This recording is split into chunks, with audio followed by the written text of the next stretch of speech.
음식을 먹지 않은 시간을 만들어 공복을 즐긴다. 이것만으로 병을 모르는 몸을 얻을 수 있다.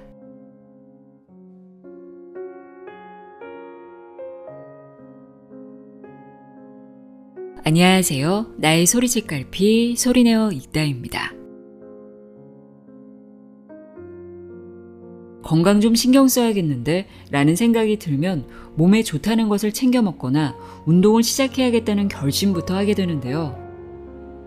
몸에 좋은 무언가를 하려는 것도 좋지만 우선 몸에 나쁜 것부터 하지 않는 것, 플러스보다 마이너스가 더 중요하다는 거 아시나요? 과식을 하고 있다면 소식을 하고 몸에 안 좋은 것들을 많이 먹고 있다면 그것들부터 줄여나가는 것이 건강을 위해 우리가 할 수 있는 첫걸음이 아닐까 싶은데요.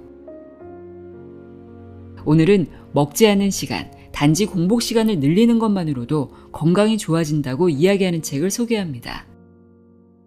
의학 박사이자 당뇨병 클리닉을 운영하고 있는 아오키 아츠시의 공복, 최고의 약입니다. 이 책은 2016년 노벨 생리학 의학상을 수상한 자가포식이라는 연구를 바탕으로 설명하고 있는데요. 자가포식은 우리 몸의 낡은 세포가 다시 새롭게 만들어지는 활동을 말합니다. 일주일에 한 번이라도 정해진 공복의 시간을 만들면 자가포식이 활성화되어 면역력을 높이고 노화를 막는다고 합니다. 몸이 리셋되는 효과가 있다는 건데요. 우리는 보통 규칙적으로 삼시세끼를 챙기는 것을 건강한 식사 습관으로 알고 있잖아요. 하지만 이 책에서는 특별히 활동량이 많거나 성장기가 아닌 이상 삼시세끼 자체가 과식이 될 수 있다고 말합니다. 당연히 어떤 음식을 먹는지, 지병이 있는지, 몸 상태에 따라 다를 수 있겠지만 평균적으로 16시간 정도가 지나야 자가포식이 활성화되기 때문에 공복 시간이 길어질수록 건강에 유리하다고 합니다. 저자도 매일 공복 습관을 실천해 건강이 좋아졌다고 하는데요. 과식과 함께 당질을 과다하게 섭취하는 식습관으로 인해 심각한 내장지방과 대사증후군 체형을 갖고 있던 저자는 2010년 40살의 나이에 설암에 걸려 수술을 받습니다. 그 이후 어떻게 하면 스트레스 없이 질병을 멀리할 수 있을까에 대해 고민하게 되었고 다양한 경험과 지식을 바탕으로 공복의 힘을 활용하게 되는데요. 지금은 완치돼서 매우 건강한 몸 상태를 유지하고 있다고 합니다. 그럼 지금부터 공복 시간을 늘리면 우리 몸에 어떤 긍정적인 효과가 있는지, 우리 몸에서 어떤 일들이 일어나는지, 또 무리 없이 공복 시간을 늘리는 방법 등을 자세히 알아보도록 하겠습니다. 아오키 아츠시의 공복, 최고의 약, 내용의 일부를 읽어드립니다. 귀 기울여 들어보세요.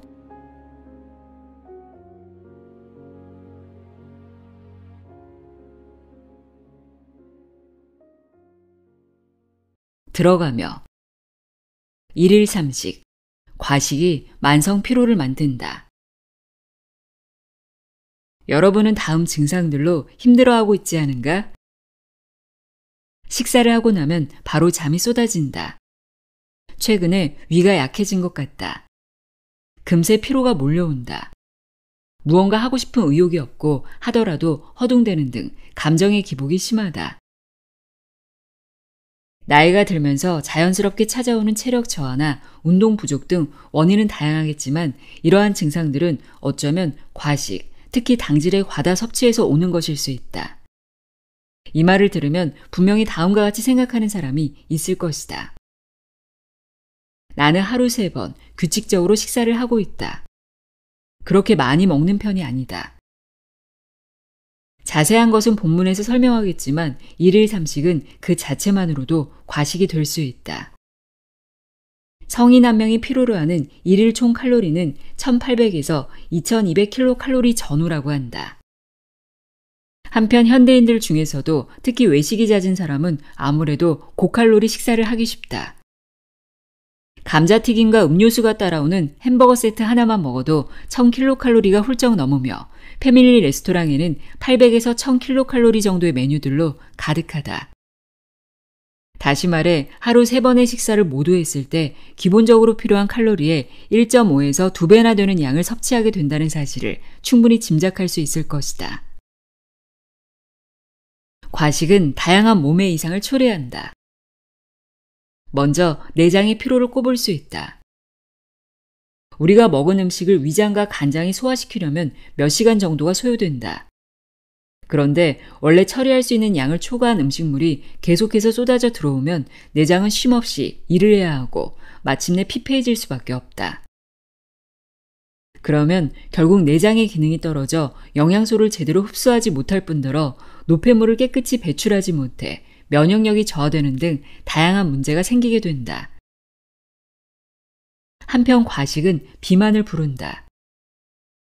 우리가 식사로 섭취한 당질과 지질의 일부는 뇌와 근육, 내장 등이 일하기 위한 에너지로 사용하고 그 나머지는 근육과 간장에 저장되는데 여기서도 다 흡수하지 못하고 남은 것은 중성지방의 형태로 지방세포에 쌓인다. 다시 말해 소비하는 에너지보다 많이 먹으면 그만큼 지방이 증가하는 것이다.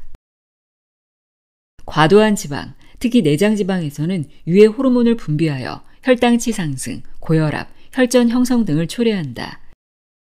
또한 유해 호르몬은 만성 염증 상태를 불러와 암을 유발하기도 한다. 이 밖에도 과식은 몸을 녹슬게 하는 활성산소를 증가시킨다는 단점이 있다. 과식은 피로와 나른함의 원인이 될 뿐 아니라 당뇨병과 고지혈증 등의 동맥경화성 질환, 뇌출혈이나 뇌경색, 협심증과 심근경색 등의 허혈성 심장질환, 나아가 암의 원인이 되기도 한다. 게다가 현대인의 식사는 특히 당을 많이 섭취하는 경향이 있다. 성인이 필요로 하는 탄수화물은 하루 약 170g 정도라고 한다. 한 공기의 밥이 함유한 당질은 50g 정도이므로 하루에 밥 3공기를 먹으면 그것만으로 원래 필요로 하는 당질을 섭취하게 된다. 다시 말해 3공기의 밥과 함께 디저트를 먹으면 그것만으로 당질 과다가 되는 것이다. 덧붙이자면 지금 슈퍼마켓에서 팔고 있는 가공식품과 반찬의 원재료를 살펴보면 식품 대부분이 당질을 함유하고 있다. 식품 각각에 들어있는 당질은 소량이지만 의식하지 못하는 사이에 우리의 몸을 당질 과다 상태로 만든다. 그리고 당질의 과다 섭취 역시 다양한 몸의 이상을 초래한다. 당질은 중성지방으로 변하기 쉬운 특징을 지니고 있어 비만의 원인이 될 뿐 아니라 간장에 비정상적으로 지방이 쌓이는 지방간의 원인이 되기도 한다. 지방간을 그대로 방치하면 간경변, 간경화나 간암을 일으킬 우려가 있다. 하지만 당질의 과다 섭취로 우려되는 가장 큰 문제는 당질이 혈당치를 빠르게 상승시킨다는 점이다. 혈당치가 오르면 췌장에서 인슐린을 분비한다. 인슐린은 온몸의 세포에 포도당을 운반하는 호르몬으로 혈당치를 낮추는 역할을 한다. 그런데 갑자기 혈당치가 오르면 다량의 인슐린이 분비되어 이번에는 혈당치가 빠르게 내려간다. 이런 롤러코스터와 같은 혈당치의 심한 변화는 식후 몰려오는 졸음, 나른함, 초조 등의 증상을 초래한다. 그리고 당질의 과다 섭취로 고혈당의 상태가 지속되면 우리 몸 안에서는 다음과 같은 현상이 일어난다. 1. 세포가 점차 인슐린을 받아들이지 않게 된다. 2. 췌장이 좀 더 많은 인슐린을 분비하기 위해 풀 가동 상태가 된다. 3. 췌장이 피폐해진다. 결과적으로 췌장에서 인슐린 분비량이 저하되는 2형 당뇨병 발병으로 이어진다. 당뇨병에 걸리면 혈당치가 내려가지 않기 때문에 온몸의 혈관이 손상을 입어 망막증, 신증, 심근경색과 뇌경색, 치매, 암 등의 질병에 걸릴 위험이 높아진다. 그렇다면 과식과 당질의 과다 섭취로 인한 다양한 피해로부터 몸을 보호하려면 어떻게 해야 할까? 식사로 섭취하는 칼로리 줄이기, 당질 줄이기 등 다양한 방법이 있겠지만 이 책에서는 다음 방법을 추천한다. 음식을 먹지 않는 시간, 공복 시간 만들기. 공복이란 말을 들으면 배가 고파 괴로워하는 모습이 떠오르겠지만 이 책에서 말하는 공복이란 음식을 먹지 않는 상태라고 생각하면 된다. 공복 시간을 만들면 우선 내장이 충분한 휴식을 취할 수 있고 혈당치도 서서히 내려간다. 또한 음식을 먹고 나서 10시간 정도가 지나면 간장에 저장된 당이 소진되기 때문에 지방이 분해되어 에너지로 쓰이게 된다. 그리고 16시간이 지나면 몸이 지니고 있는 자가 포식 구조가 작동하기 시작한다. 자가 포식이란 세포 내 오래된 단백질이 새롭게 만들어지는 활동으로 세포가 기아나 저산소 상태에 빠졌을 때 활성화된다고 한다. 신체의 질병과 노화는 세포가 늙거나 파괴되면서 발생한다.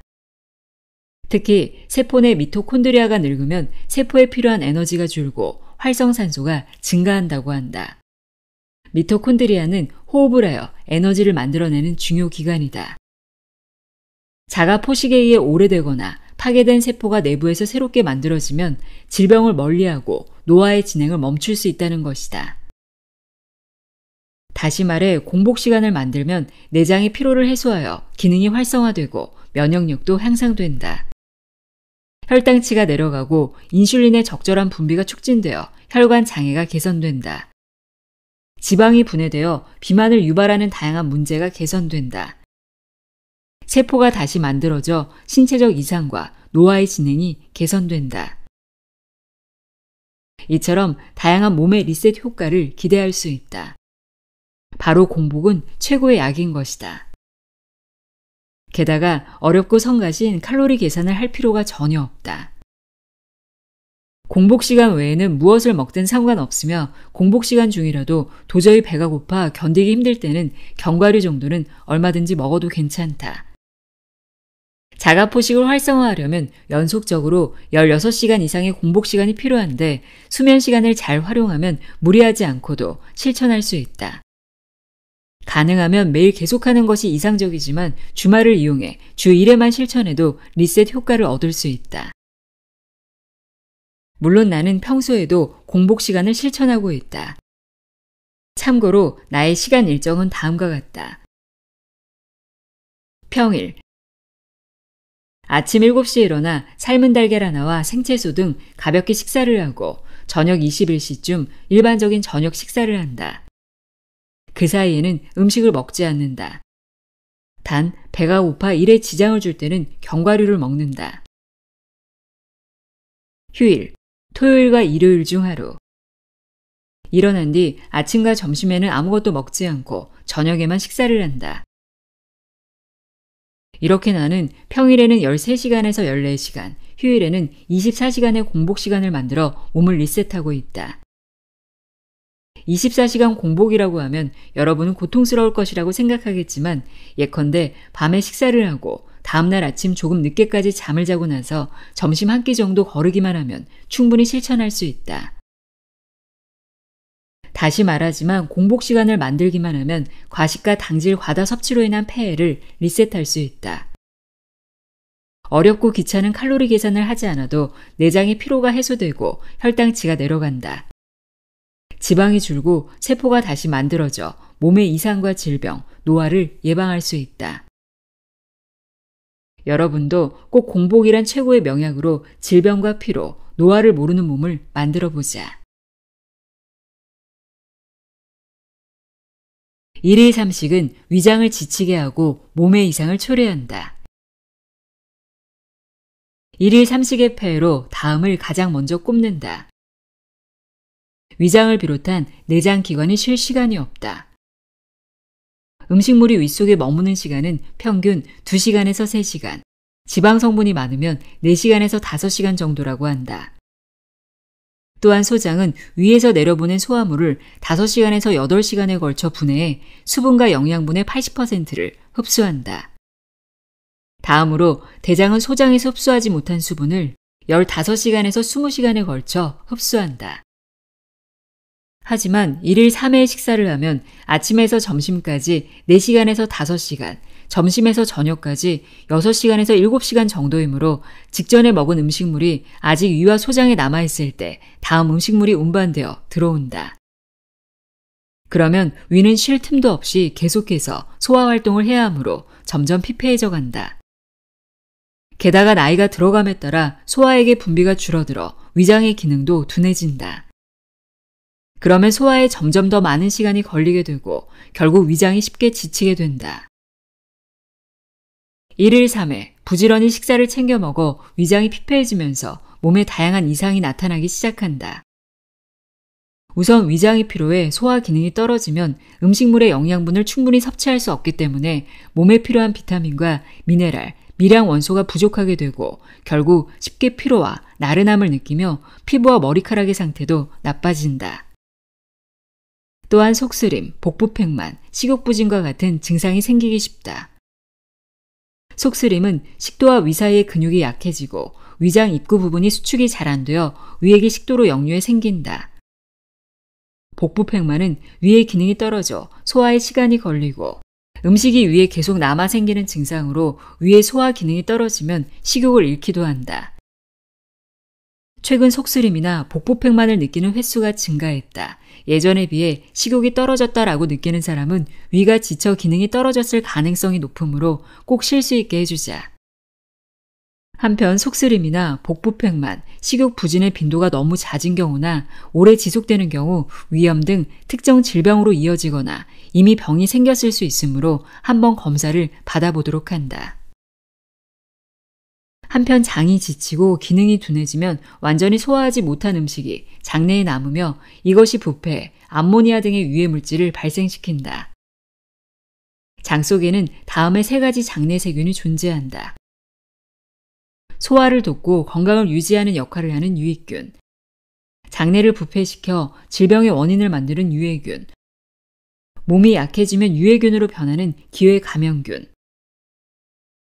건강할 때는 유익균이 증가, 활발하게 활동하지만 장 속의 노폐물과 몸에 불필요한 것, 유해 물질 등이 쌓여 장내 환경이 악화되면 유해균이 늘고 활동하기 시작한다. 그러면 장의 기능이 점점 둔해지고 변비나 설사 등이 생기게 된다. 덧붙이자면 노화나 위의 피로로 말미암아 위액이 감소하여 충분히 소화되지 않은 음식물이 장내로 들어오면 이 역시 장내 세균의 균형을 깨트려 장내 환경이 악화된다. 나아가 장에서 발생한 유해물질은 혈액을 타고 온몸을 돌게 된다. 때문에 피부가 거칠어지거나 채취가 심해지며 때로는 암 등의 질병이 발생하기도 한다. 또한 장은 음식을 소화 흡수하고 몸에 불필요한 것과 노폐물을 배설할 뿐 아니라 체내로 침입하려는 이물질을 제거하고 몸을 지키는 면역 기능도 갖추고 있다. 장의 기능이 떨어져 장내 환경이 나빠지면 면역력이 저하되어 감기나 폐렴 등의 감염 질환에 걸리기 쉽고 알레르기가 심해지며 암의 발생과 같은 일도 일어나게 된다. 식사가 정말로 시작되는 것은 음식을 입에 넣은 후 1일 3회 식사로 피로감을 느끼는 것은 간장도 마찬가지다. 아니 간장의 피로는 위장이 그것 이상이라 해도 좋을 것이다. 간장은 신장과 함께 침묵의 장기라고 하는데 보통은 그 존재를 의식할 일이 거의 없다. 위장에 관해서는 자주 신경을 쓰지만 술을 많이 마셨을 때나 간장에 무언가 장애가 발생했을 때를 제외하고는 간장의 상태를 크게 염려하지 않는다. 대부분의 사람이 그렇지 않을까? 하지만 간장은 정말 부지런히 일한다. 식후 몸에 들어온 영양을 체내에 필요한 에너지로 바꾸고 여분의 에너지를 저장하며 음식에 들어있는 알코올과 암모니아 등의 독소를 처리하거나 지방의 소화 흡수를 돕는 담즙을 만드는 등등 다양한 역할을 혼자서 담당하고 있는 것이다. 때문에 식사와 식사의 간격이 좁고 음식물이 계속해서 밀려 들어오면 간장은 24시간을 쉬지 않고 일해야 하기 때문에 점점 피폐해져 간다. 피로에 지쳐 간장의 기능이 떨어지면 본래 간장에서 해독되어야 할 독소나 노폐물이 체내에 남게 되고 생산해내는 에너지의 양이 감소하기 때문에 몸이 만성적으로 피로를 느끼게 된다. 또한 술맛을 잃거나 식욕이 떨어지며 감염이나 지방간, 간경화, 나아가서는 간암과 같은 간장 자체의 질병과 장애가 생길 수도 있다. 우리는 흔히 먹는 행위를 음식을 입에 넣는 것, 음식이 목을 통과하고 나면 끝이라고 생각하기 쉽다. 하지만 음식을 먹은 뒤 몸속에서는 각 장기가 열심히 일을 한다는 사실을 잊어서는 안 된다. 몸의 관점에서 보면 오히려 음식물이 목을 통과하고 난 다음부터가 본격적인 식사를 할 수 있다. 그리고 인간에게 휴식이 필요한 것처럼 내장 기관에도 충분한 휴식이 필요하다. 미국의 최신 연구가 증명. 공복이야말로 장수와 건강의 열쇠. 과식의 폐해로부터 몸을 보호하고 건강과 젊음을 유지하는 간단한 방법이 있다. 그것은 바로 음식을 먹지 않는 시간, 공복 상태를 만드는 것이다. 최근 미국의 의학계에서는 공복과 건강에 관한 연구가 활발하게 진행되고 있으며 그와 관련된 수많은 논문이 발표되고 있다. 예전부터 칼로리 섭취를 삼가는 것이 다양한 질병을 멀리하고 장수하는 길이다 라는 사실은 알려져 있었다. 그런데 최근 논문들은 단식을 하는 것이 체중과 체지방의 감소로 이어지며 당뇨병, 악성 종양, 심혈관 질환, 신경변성 질환 등의 질병을 예방하는 데 효과적임을 밝히고 있다. 여러분 중에는 공복이나 단식이라는 말을 들으면 왠지 힘들 것 같다라거나 나는 단식을 할 수 없다라며 거부감을 토로하는 사람이 있을 것이다. 하지만 내가 제안하는 식사법은 일반적으로 말하는 단식과는 꽤 다르다. 왜냐하면 누구나 무리하지 않고 마음껏 음식을 먹으면서 공복이 가져오는 효과를 누릴 수 있는 방법이기 때문이다. 단식이라는 말에서는 수도승처럼 비쩍 마르거나 야윈 사람을 떠올리기 쉬운데 우선 그런 고정관념은 버리도록 하자. 예컨대 여러분은 다음과 같은 경험을 하지 않았는가? 업무와 가사, 육아 등에 쫓겨 식사할 시간조차 없는 탓에 거의 온종일 아무것도 먹지 못했다. 취미활동에 심취하여 몇 시간이나 먹는 것을 잊은 적이 있다. 휴일에 이불 속에서 시간을 보내다 보니 전날 밤 이후 아무것도 먹지 않은 것을 깨달았다. 내가 보기에는 이것도 훌륭한 단식이다. 꼬르륵 소리가 나는 배를 필사적으로 끌어안고 꼬박 하루 혹은 며칠을 물만 먹으며 지내는 식의 과혹한 짓을 할 필요가 없다. 가능한 무리 없이 공복 시간을 만들어 다음을 가능하게 하는 것이 중요하다. 위장과 간장 등을 쉬게 하기, 연소시켜 지방을 줄이기, 혈액의 상태를 개선시키기. 그러면 구체적으로 얼마 동안 공복 시간을 만들어야 할까? 현재 시중에는 단식과 관련된 다양한 정보들이 넘쳐나고 있다. 저마다 단식을 하는 시간이나 단식 중에 먹어도 좋은 음식들이 달라 도대체 무엇을 믿어야 할지 알 수 없는 사람도 있을 것이다. 나는 지금까지 한 사람의 의사로서 단식에 관한 다양한 논문들을 읽었으며 혈당치 조절에 힘들어하는 당뇨병 환자들의 치료를 담당해왔다. 나아가 스스로도 단식을 실천하며 심혈을 기울여 효과를 관찰하고 어떻게 하면 공복의 효과를 극대화할 수 있을지 생각해왔다. 16시간이 길다고 생각하는 사람도 있겠지만 수면 시간을 잘 활용하면 무리 없이 실행할 수 있을 것이다. 예컨대 하루 8시간 잠을 자는 사람의 경우에는 기상 후 8시간을, 주말이면 늘 10시간에서 12시간 정도 잠을 자는 사람이라면 기상한 뒤에 4, 5시간을 공복으로 지내면 음식을 먹지 않고 16시간을 보낼 수 있다. 어떤가? 이렇게 보면 나도 어떻게든 해낼 수 있겠다는 생각이 들지 않는가? 물론 갑자기 16시간은 어렵다거나 평일은 힘들다고 느껴지는 사람은 우선 할 수 있는 범위에서 시작해도 괜찮으며 주말에만 실천해도 상관없다. 내가 굳이 16시간에 집착하는 데는 이유가 있다. 우선 마지막으로 음식을 먹은 뒤로 10시간 정도가 흐르면 간장에 저장된 당이 소모되어 지방을 분해 에너지로 사용할 수 있게 된다. 그리고 16시간이 지나면 이번에는 몸속에서 자가 포식이 기능하기 시작한다. 여기서 자가 포식이란 그다지 친숙하지 않은 하지만 매우 중요한 단어에 대해 간단하게 설명하겠다. 우리 몸은 약 60조 개의 세포로 이루어져 있으며 세포는 주로 단백질로 만들어진다. 일상생활 속에서 낡거나 부서진 단백질은 대부분 몸 밖으로 배출되는데 배출되지 못하고 남은 것은 세포 내에 그대로 쌓여 세포를 약화시키고 다양한 신체 이상과 질병의 원인이 된다. 한편 우리는 평소 음식에서 영양을 섭취하고 필요한 단백질을 만든다. 하지만 어떠한 원인으로 영양분이 들어오지 않으면 몸은 스스로 생존을 위해 어떻게든 몸 안에 있는 것으로 단백질을 만들려고 한다. 그래서 오래되거나 파괴된 세포 속 단백질을 모아 분해하고 그것을 바탕으로 새로운 단백질을 만드는 것이다. 또한 각 세포 안에는 미토콘드리아라는 수많은 소기관이 존재한다. 미토콘드리아는 산소 호흡을 하는데 음식에서 흡수한 영양과 호흡으로 얻은 산소를 이용해 세포의 활동에 필요한 아데노신 3인산, ATP라는 에너지를 만들어낸다.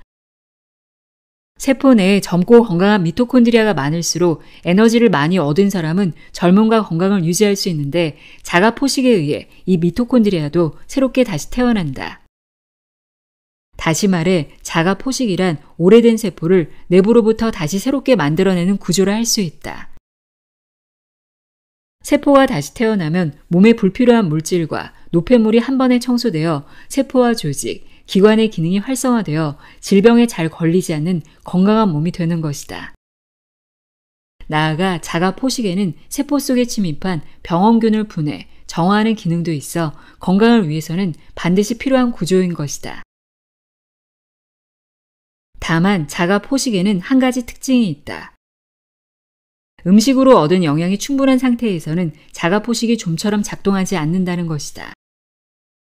왜냐하면 자가 포식은 몸과 세포가 강한 스트레스를 받았을 때에 살아남도록 체내에 심어진 시스템으로 세포가 기아 상태에 놓였을 때나 저산소 상태가 되었을 때 기능이 활성화되기 때문이다.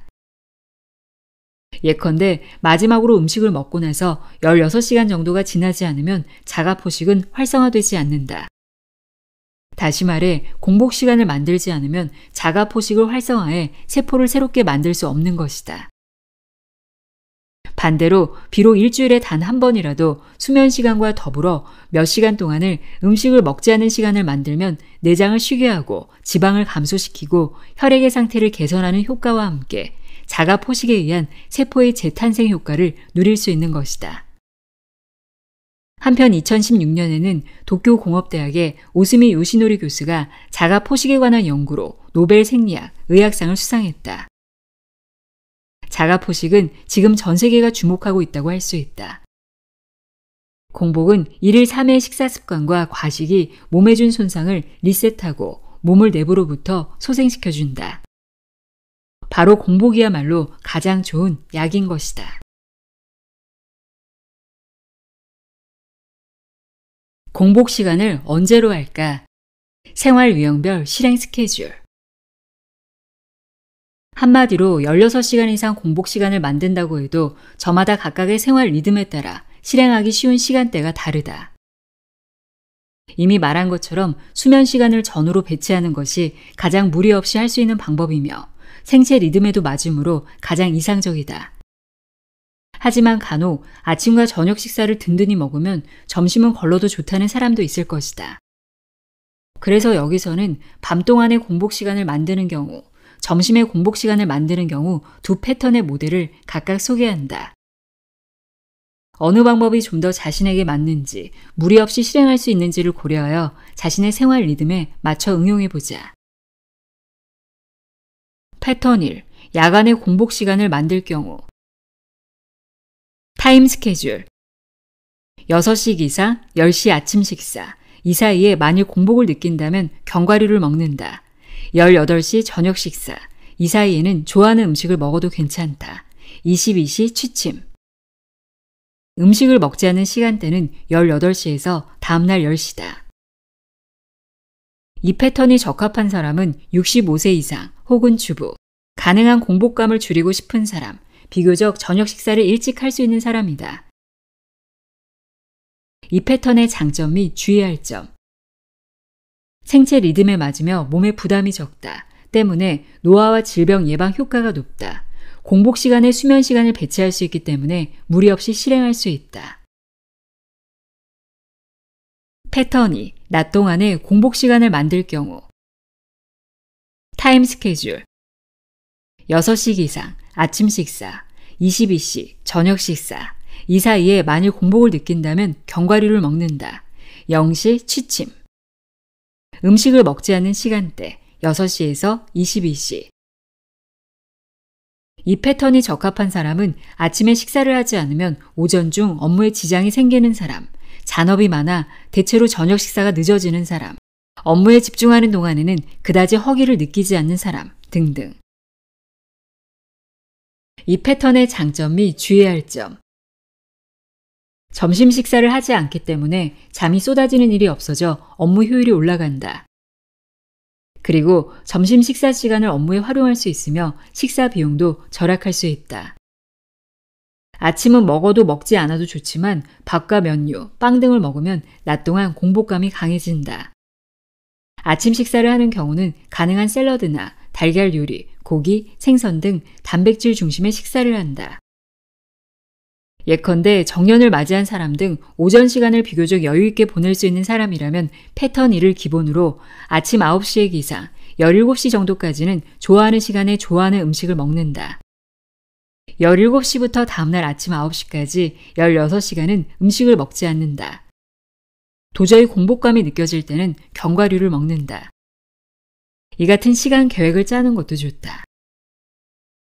한편 업무 관계상 패턴 1을 실행하는데 점심 미팅이 생겨 식사를 해야만 하는 상황이 되었다. 패턴 1을 실행하고 있는데 늦은 시간대에 회식이 잡혔다 등의 경우가 있을 수 있다. 이런 경우는 평소에는 패턴 2로 생활하지만 한동안 점심 미팅이 계속될 것이므로 패턴 1에 따라 생활하자. 보통은 패턴 2를 따르지만 송년회 시즌에는 패턴 2로 생활하자 등 상황에 따라 융통성 있게 대응하자. 한두 시간 정도는 오차 범위에 있고 도저히 평일에 공복을 위한 16시간을 만들기가 어렵다는 사람은 다음에 소개하는 것처럼 토요일에만 실천하는 방법도 있다. 매일 정확히 16시간 공복 시간을 만들어야 한다 라며 필사적으로 매달리는 것은 곤란하다. 가능한 한 무리하지 않고 오래 계속하는 것이 중요하기 때문이다. 토요일은 최고의 몸 리셋 타이밍. 지금까지 일일 16시간 동안 공복 시간을 만드는 식사 방법에 관해 설명했는데 또 한 가지 여러분에게 소개할 것이 있다. 그것은 토요일이야말로 최고의 몸 리셋 타이밍이라는 것이다. 특히 토요일에는 점심 무렵까지 느긋하게 잠을 잘 때가 많은 사람에게는 이 토요일 리셋을 추천한다. 여러분 중에는 업무와 관련된 미팅이 많아 평일에 장시간 공복 시간을 만들기가 어려운 사람도 있을 것이다. 그리고 이 식사법을 시작한 지 얼마 안 되어 아무래도 업무를 처리하면서 공복이 신경 쓰인다 라는 사람이 있을 수 있다. 그런 경우는 우선 토요일에만 음식을 먹지 않은 16시간을 만들어 보자.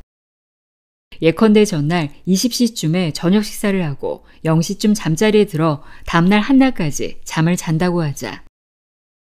이것만으로 이미 공복 상태가 16시간이 된다. 평일에 공복 시간을 만들기보다 토요일에 공복 시간을 만드는 편이 훨씬 편할 것이다. 다만 어쩌면 여러분 중에는 일주일에 한 번만으로 정말 괜찮을까 하고 생각하는 사람도 있을 것이다. 물론 매일 공복 시간을 만들 수 있다면 보다 빨리 좀 더 큰 효과를 볼 수 있겠지만 일주일에 한 번이라도 충분한 공복 시간을 만들면 그만큼 지방이 분해되고 자가포식도 활성화된다. 일주일 동안 쌓인 과식 등으로 말미암아 몸이 받은 손상을 주말 동안에 리셋한다. 우선 이 정도의 가벼운 마음으로 토요일 리셋을 실천해보자. 매일 공복 시간을 만들려고 무리하기보다 할 수 있는 범위에서 오래 계속하는 것이 중요하다. 그리고 좀 더 해볼 수 있다면 점심이나 저녁 식사를 한 번만 참고 꼭 24시간 공복에 도전해보자. 일주일에 1회 꼬박 하루 동안 음식을 먹지 않은 상태를 만들면 이 식사법의 효과가 더욱 높아질 것이다. 공복 시간이 길면 길수록 지방의 분해가 진행되고 자가포식도 더욱 활성화되기 때문이다. 다만 의외로 쉽다고 해서 결코 24시간을 넘기는 공복 시간은 만들지 않도록 한다.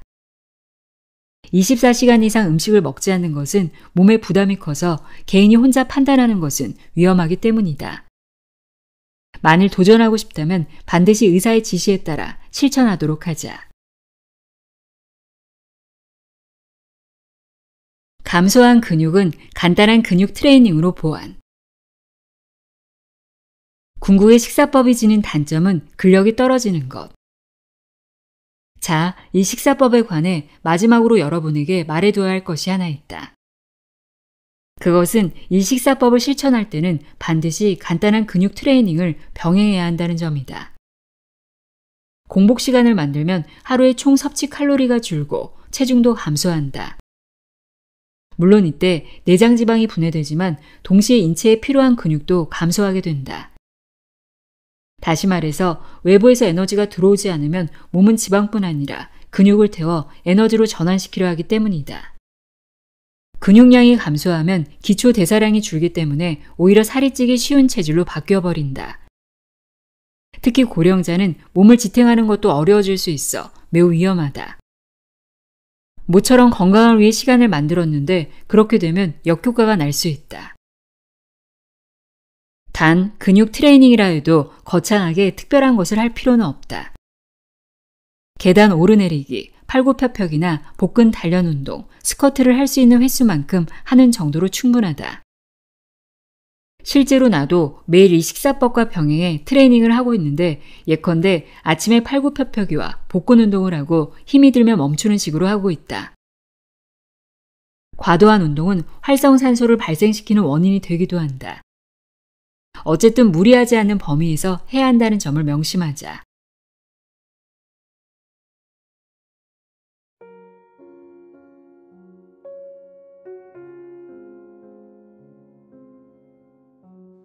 공복 최고의 약 읽어드렸습니다. 공복 시간을 늘리는 것이 건강에 도움이 될 수 있다는 내용 전해드렸는데요. 자가포식이 활성화되도록 무리하지 않는 선에서 조금씩 공복 시간을 늘려보는 것도 좋을 것 같습니다. 오늘도 함께 해주셔서 고맙습니다.